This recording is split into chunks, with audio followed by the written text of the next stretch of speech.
audio jungle.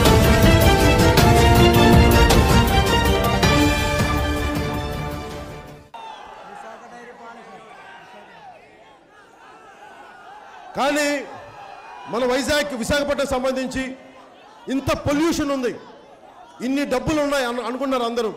స్వచ్ఛమైన గాలి పీల్చగలమా మనం? ఇంత కాలుష్యం ఉంది.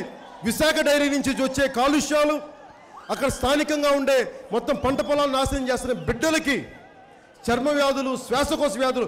ఉత్తరాంధ్ర ఎక్కడికి వెళ్ళండి, విశాఖపట్నం నుంచి శ్రీకాకుళం దాకా ఎక్కడికి వెళ్ళినా కాలుష్యించిందే పరిశ్రమలు తప్ప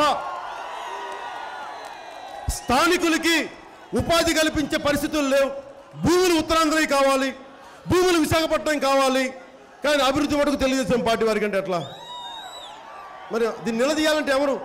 మనమే అడగాలి. అందుకు నేను అంటుంది, నాకు మీరు భాగస్వాములు అవ్వండి జనసేన పార్టీ ఆలోచన విధానంలో. నేనేదో మిమ్మల్ని గెలిపించండి ఓట్లని అని రాలేదు. నేను ఇలాంటి ఆలోచన విధానంతో నేను అన్ని వదులుకొని వచ్చాను. 25 కోట్లు ట్యాక్స్ కట్టగలిగే స్థాయి నాది. సినిమాలు చేస్తే కట్టాను కూడా. ఎంత తింటావు? ఎంత డబ్బులు తింటావు? ఎంత తింటావు? బండి అన్నం తింటావా? ఎంత సుఖం అనిపిస్తే సుఖం అనిపించినట్టు. వీళ్ళందరికీ నాకు అనిపించింది, ప్రజలకి సమస్యలు ఉన్నాయి, వాళ్ళకి తీర్చాల్సిన బాధ్యత ఉంది రాజకీయ నాయకులకి. వారు బాధ్యత తప్పినప్పుడు వారిని సక్రమ మార్గంలో పెట్టాల్సిన అవసరం ఉంది.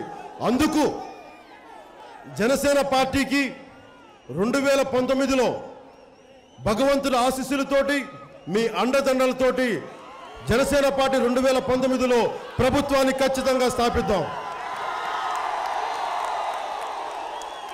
దీంట్లో ఏంటండి, వీడియో నచ్చిందా? అయితే ఓ లైక్ వేసుకోండి, లేదంటే ఓ కామెంట్ చేయండి.